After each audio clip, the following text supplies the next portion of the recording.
Yeah, we'll move on. We're running a bit late, obviously, because we had a division earlier. Right, I'd like to call Alberto Costa to move the motion, and then I'll call Minute to respond. There won't be an opportunity for the member in charge to wind up, as is the convention for 30-minute debates, but I understand there may well be one or two interventions. Okay, I call Alberto Costa to move the motion. Well, I beg to move that this House has considered plans for the Hinckley National Rail Freight Interchange, which I'll call HNRFI from now on. It's a pleasure to serve under your chairmanship, Sir Mark, and I would like to begin by welcoming the Minister to her place. And I'd like to thank Mr Speaker for granting this important debate on what is an incredibly important matter, not just in Leicestershire, but indeed for our country. I also want to thank colleagues for joining me in this important debate, particularly the member for Hinckley and Bosworth, who has worked alongside me on this important matter, as the proposal, as we will hear, impacts as much as in his community as it does in mine. I'd like to begin to inform the Minister that I cautiously welcome the news today that the Secretary of State is minded to follow the Planning Inspectorate's recommendation that she should withhold consent for the proposed HNRFI. The Planning Inspectorate have carefully considered the views of local stakeholders on the HNRFI and recommended against its proposal. I hope she will be able to explain why the Government has just a few hours ago chosen to delay making the final decision until March next year. What we really want to ascertain is what does the Government hope to achieve in pausing or extending the time to make this decision.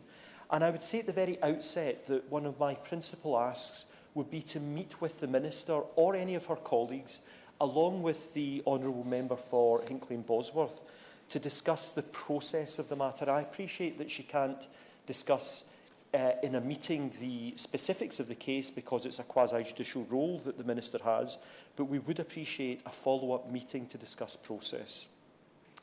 Now, the Planning Inspectorate's recommendation gives this new Labour Government the opportunity to respond to local people's concerns and, frankly, if I can put it colloquially, calm the nerves of literally thousands of people in and around Leicestershire who will continue to anxiously await confirmation that this wholly inappropriate development, Sir Mark, will be rejected. Will you go on that point? Yes, of course. I'm grateful to my honourable friend for securing this debate and giving way at this point in time, because I too have constituents who are grossly concerned about this. Now, while it is cautiously good news that this has been delayed, part of what the Secretary of State seems to be saying is that the impact locally outweighs the benefit to the nation. This is what I myself and all the organisations and local people have been saying. So therefore, the question remains as to why a delay will change that position. Does he have any thoughts on what that might be and what we can do to get to an answer before we come to the end of March? Well, I thank my honourable friend who has worked assiduously in this matter over the months and in fact years when this unwelcome proposal was brought. In answer to his question, I think what we can do is, as I've put to the Minister, Labour are now in charge, and I would be very grateful that the Minister meets both of us to explain why there's been this decision which isn't the normal decision in these processes. When the Planning Inspectorate makes a recommendation, it's more often than not that the recommendation is approved, and when they reject or consider withholding consent, which is very rare for these matters, again, the Minister usually does that. So having a meeting with the Minister might help answer my honourable friend's questions. Now, the proposed 440-acre site for this development sits between the M69 and the Leicester to Birmingham railway line at the heart of a cluster of rural communities, all of which are within 2 miles of the site and in some cases less than a mile from its boundary. The communities, and I think it's important to mention them, include Aston, Flamville, Barwell, Elmsthorpe, Errol, Shilton, Sapkot, Stony Stanton, Sharnford, Burbage, part of Hinckley, and indeed the long-established traveller settlement at Aston Firs. And these communities are both within the South Leicestershire constituency and my honourable friend for Hinckley and Bosworth's constituency. So too is Burbage Commons and Woods, a site of special scientific interest. That's a beautiful 200-acre area of woodland and grassland which lies in my honourable friend's constituency. Now, many people have their home in this area and are set to be affected by this development were it to be given consent. And of course, we're hoping that it won't be. But according to the Stony Stanton Action Group, over 92,000 people stand to be directly impacted by this development. This is an enormous amount of people. Under the current system, Liberal Democrat-run Hinckley and Bosworth Borough, Conservative-run Blaby District Council and Conservative-run Leicestershire County Council were statutory consultees in the process. All of the stakeholders voiced serious concerns about the HNRFI, as too did Labour-led Rugby Council, Warwickshire County Council and National Highways, who raised concerns over missing or deficient transport documents and statements of common ground. Yes, of course.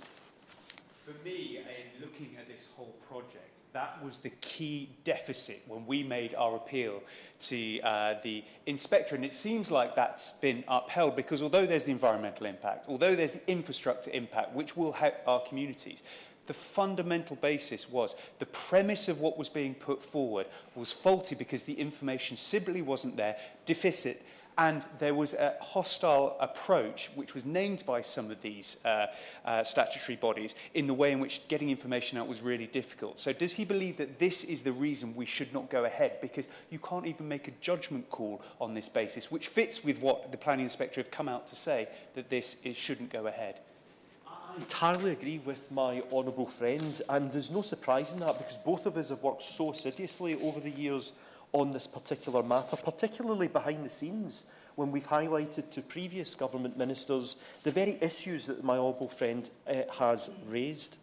But I would like to pay tribute to the many individuals and stakeholders, too many to name, that have closely considered this application and raised legitimate concerns on behalf of their communities and have meaningfully contributed to the 6-month Planning Inspectorate hearing process. I am glad that the Planning Inspectorate have taken on board their views. And I am pleased to name just a few. Observing this debate closely, Sir Mark, is two local Blaby District councillors, Councillor Ben Taylor and Councillor Mike Shirley, who I'd like to put on record have worked tirelessly for their constituents to voice concerns over this proposed development, as have the leadership of Blaby District Council.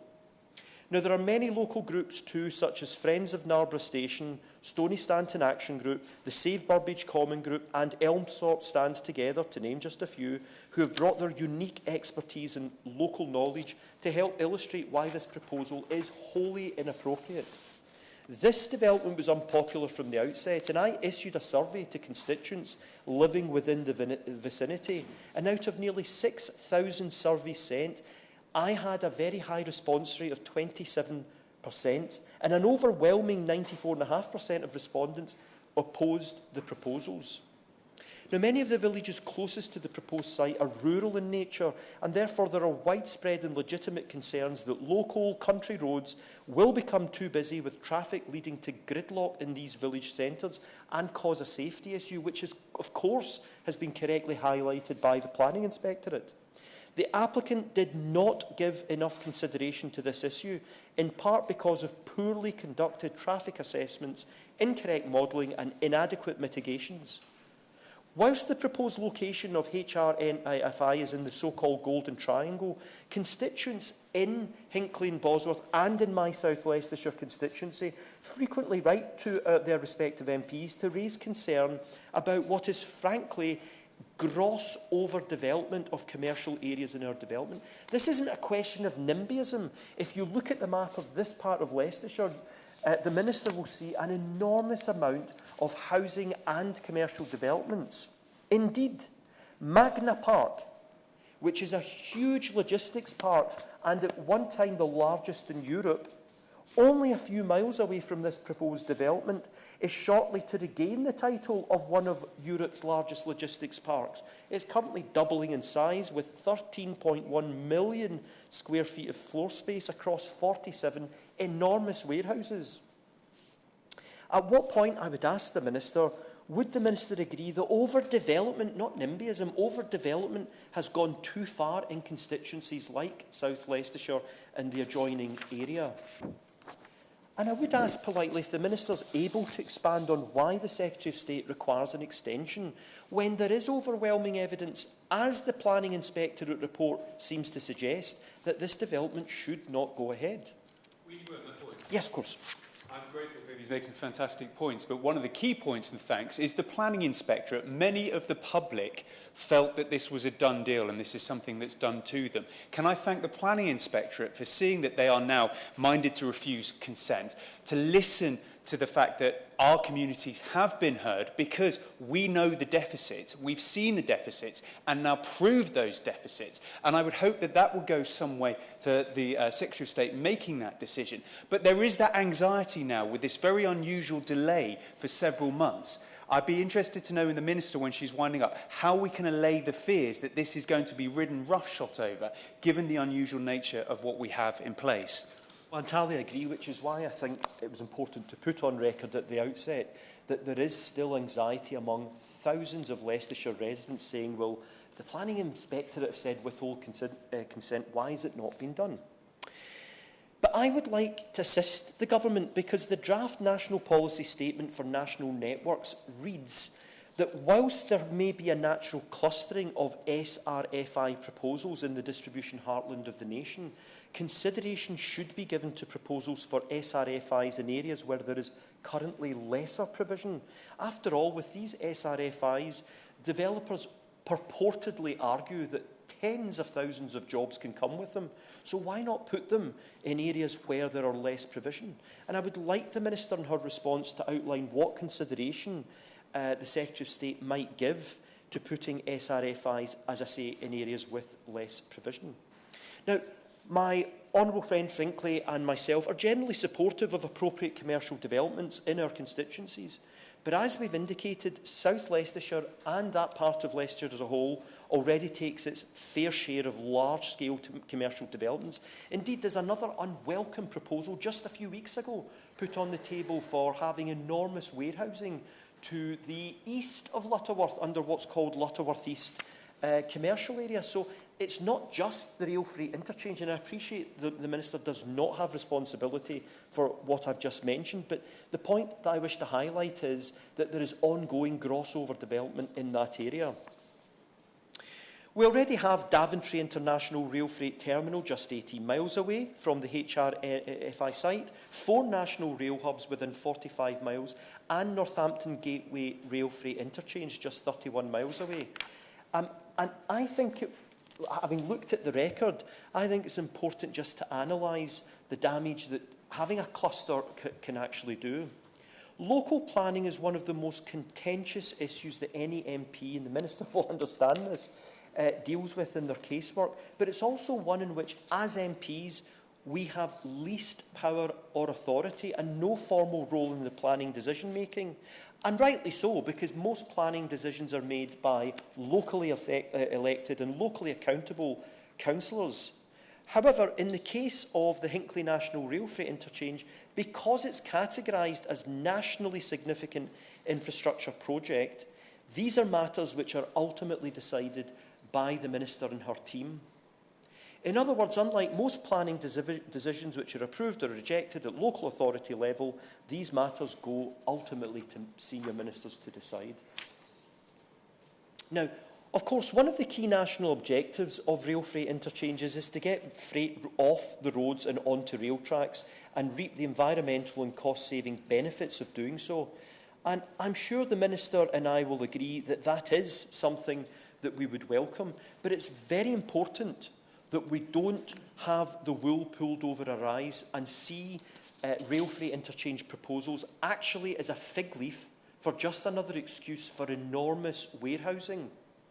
And I wish to quote our former colleague, Dame Andrea Leadsom, who was formerly the MP for South Northamptonshire, when she stood in this chamber less than a year ago and said, quote, Segro took over the development of the site. Lo and behold, as the site needed completion last year, it applied for a development consent order waiver, asking the Department for Transport to overturn the condition requiring the rail link to be completed so it could start to fill up its warehouses and flood local roads with HGVs even before the rail link was established. She added, it seems to me that this project, was always about forcing more warehousing into the heart of England to take advantage of motorway access from South Northamptonshire, and never about making it easier to move freight off the road and onto the rail network. I would say to the Minister, indeed I'd plead with the Minister, that the case of the HNRFI is arguably the same.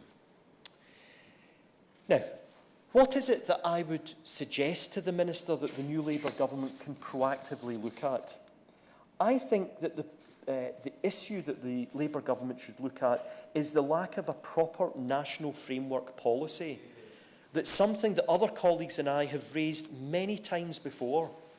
And I think that would help the Labour government in identifying appropriate sites where these forms of logistics parks should be located. The first area, the national framework, which I'm suggesting, would address site selection. The current nationally significant infrastructure project regime is developer-led, with developers themselves responsible for justifying their site choices. At present, there is only general guidance in the National Networks Policy Statement, but no formal national-level framework guiding governments where SRFIs, or indeed local authorities, where they should be located. A national framework could assist the government by helping it prescribe specific location criteria for SRFIs, such as proximity to major freight corridors and alignment with regional logistics hubs. Proactive planning like this could avoid unsuitable locations and, importantly, minimise planning disputes from the outset. This could help ensure that SRFI's proposals are not only appropriately located, but also in line with whatever the Labour government's policy would be. I would also welcome measures that ensure SRFIs actually serve their purpose and handle sufficient rail traffic rather than just becoming another excuse for gargantuan logistics parks. This would ensure that freight really does end up off the road and onto rail, whilst providing clear expectations for developers, which would in turn promote confidence from stakeholders. The most critical point I want to address is strategic coordination. As it stands, the NSIP process is largely reactive, as I mentioned, individual developer proposal led, and they're reviewed on a case-by-case basis. While there are broad goals to shift freight from road to rail, which I support, there is no comprehensive national strategy that specifically addresses the planning of SRFIs. This results in inefficiencies, regional imbalances, and in our particular case, not NIMBYism, but the grotesque, and I choose my word carefully, the grotesque over-concentration of SRFIs and enormous logistics housing in our region. With a national framework drafted by the Labour government, we could ensure that logistics facilities are distributed more evenly across the country, balancing the benefits and impacts across the nation. In summary, while the UK's current NISP regime provides a structured process for approving SRFIs, it remains reactive, fragmented, and developer-driven. A national framework would change this by introducing greater constituency, strategic oversight, and national-level coordination. And I think that is exactly what the Labour Party has said during the recent general election it wants to do when it comes to planning. That is the future that I propose this government pursue. I hope that the Minister takes the opportunity in her new role, along with her ministerial colleagues, to come up with a national freight strategy so that the whole country can share the burden and benefit of these developments, so that local communities can buy into these developments and not have them forced upon them. I urge the Minister and her team to speak carefully with the Secretary of State, to follow the Planning Inspectorate's recommendations to withhold consent to the Hinckley National Rail Freight Interchange, and to make the decision in a timely manner, because only by doing so will the Labour government show to the people of Leicestershire and the surrounding area that it really does listen when it comes to planning, that it really does have a plan to share these projects, these nationally significant projects across the country. And at very local level, it will certainly help alleviate any anxiety that my constituents and the constituents of my honourable friend for Hinckley and Bosworth have over this proposal. Thank you, Sir Hendrick. Sir Mark, even. The question is that this House has considered Hinckley National Rail Freight Interchange. I call the Minister, Lillian Greenwood. Thank you, Sir Mark. It is a pleasure to serve with you in the chair for this debate. And I'd like to begin by congratulating the Honourable Member for South Leicestershire for securing today's debate.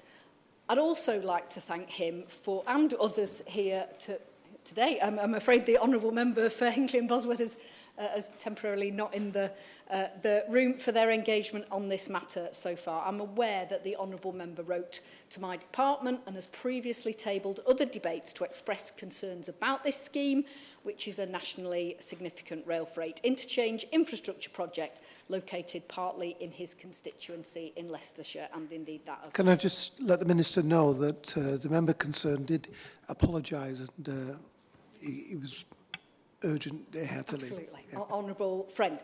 I've also noted the relevant contributions that the Honourable Member has made in the recent King's Speech debate on planning, Greenbelt and rural affairs on the 19th of July this year, and the Passenger Railway Services Public Ownership Bill debate on 29th of July 2024. I'm also aware that the Honourable Member participated in the examination of the application as an interested party, and I thank him for the contributions he has made in that respect, and I note the concerns he has raised include the impact due to the proximity of the application site on the local Foss villages, Elmsthorpe, Stony Stanton, Sapcote, Sharnford, Aston Flamville, Potters Marston, Croft, Huncote, Thurleston and Wigston Parva.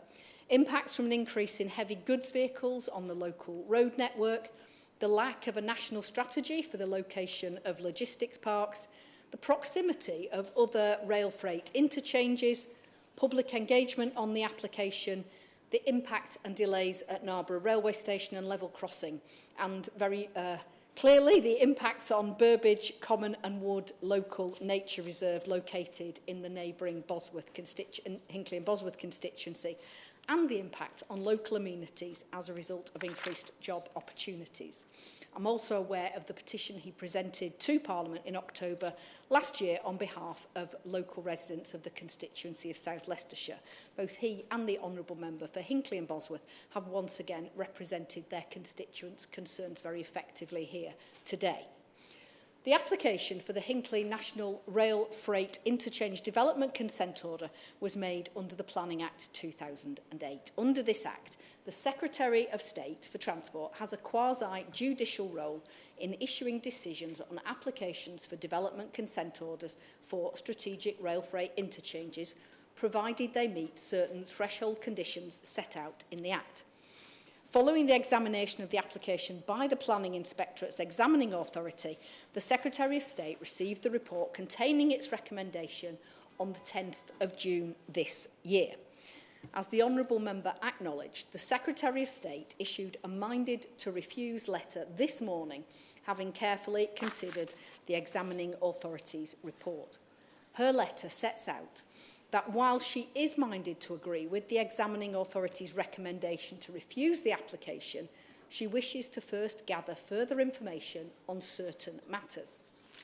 The Secretary of State requires further information on the safety concerns raised in respect of the M1 Junction 21 and M69 Junction 3 and the lack of adequate transport modelling at that junction. The increased highway safety risk at Sapcote, identified by the examining authority.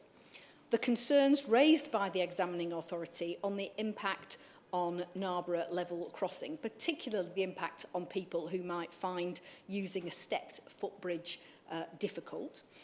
Any measures that might avoid or mitigate the potential harm identified by the examining authority to the occupiers of the Aston First Travellers site. The Secretary of State's letter also invites comments on the revised sustainable transport strategy, the suggested amendments to the heavy goods vehicles route and the management plan and strategy, and the specific submissions in respect of noise impacts referred to in her letter. As the Honourable Member said, a written ministerial statement was also laid in Parliament this morning to extend the statutory deadline for a decision on this application to the 10th of March 2025. I appreciate that the extension is unwelcome to him and his constituents, but my understanding is that this is not particularly unusual. The extension to the deadline is required to allow for the submission of further information on the issues I've just mentioned before the Secretary of State takes a final decision on the application. The extension will also allow time for all interested parties to comment on that further information, and the final decision will be taken as soon as possible. But it's important to allow time for those issues to be properly considered by all parties. The extension of the deadline means that this application remains a live planning application, and I'm sure that the Honourable Member will understand that it would not be appropriate for me to comment on the merits or otherwise of the application whilst it remains a live application. It would also not be appropriate at this time for me to elaborate on or add to the reasons set out by the Secretary of State in her letter. This is because, as he's acknowledged, the Secretary of State's decisions on applications for development consent orders are quasi-judicial, and the decision is a matter for the Secretary of State alone. So it wouldn't be appropriate for me to take part in any discussion on the pros and cons of this proposal. We must ensure that the process is correctly followed and remains fair to all parties, and I know he understands that. The Examining Authority's recommendation report, which was published today alongside the Secretary of State's letter, covers many of the concerns expressed by the Honourable Member, and I encourage him and his constituents to read the report alongside the Secretary of State's letter. I'm sure he's already done so. And should he or his constituents have any further issues they would like to raise, I encourage them to do this by formally writing to the Department when invited to do so as part of the next steps process for this application. And the process going forwards is outlined in the Secretary of State's letter. I am loath to decline a meeting with honourable members, but it could be perceived as bias if the Department meets objectors but not the applicant and supporters, and I understand that we have declined requests for other meetings. I would like to take this opportunity to highlight the need for nationally significant strategic rail freight projects more generally. The Government's view is that the economic and environmental potential of rail freight is significant, and it's fully committed to supporting its growth. Under its plans to deliver the biggest overhaul of the railways in a generation, Sir Mark, Great British Railways will have a duty and targets to grow the movement of freight on our railways, and I'm sure they will be interested in the comments that the Honourable Member has made in today's debate on ways in which that might be done. Government supports the development of an expanded network of SRFIs to facilitate modal shift of freight from road to rail. Rail freight offers substantial economic and environmental benefits, as well as helping to reduce congestion on our roads and costs to industry. Strategic rail freight interchange projects are a key element in reducing the costs of moving more freight by rail, enabling goods to be efficiently transferred between transport modes, which is important because many rail freight movements cannot provide a full end-to-end journey. The sector also delivers economic and social benefits through cost savings to industry, creating employment and reducing congestion. Industry estimates that a single rail freight service can remove up to 129 heavy goods vehicle movements from our roads, and moving goods by rail results in around 7 million fewer lorry journeys each year. It's estimated that in 2018-19, rail freight contributed £2.45 billion in economic and social benefits to the country, 90% of which are likely to accrue to freight customers and wider society outside of London and the South East. Rail freight also offers benefits to the environment. A diesel-hauled rail freight service produces 76% less carbon dioxide per tonne kilometre moved compared to road, and recent improvements using longer, heavier trains and alternative low-carbon fuels such as hydro-treated vegetable oil are reducing rail freight's carbon footprint even further, making rail freight one of the most carbon efficient ways to move goods over long distances. Having said all of that, it is of course important that every application for a new strategic rail freight interchange is carefully assessed to ensure that its benefits outweigh its impacts, including those on the local environment that the Honourable Member has described. I do note, however, from the contribution that the Honourable Member has made, both in the debate on the Passenger Rail Services Bill, that he doesn't oppose rail freight interchanges per se. He's made that point again today in calling for a national strategy. Finally, I'd also like to take this opportunity to reassure the Honourable Member that the Secretary of State, in making a decision, will take into consideration the content of the examining authority's report, the relevant policies, responses to her consultations, and any representations received after the close of the examination. I can assure him that she will be listening to the views of him and his constituents. And I thank him and the Honourable Member for Hinckley and Bosworth for the opportunity to debate this matter today. Thank you.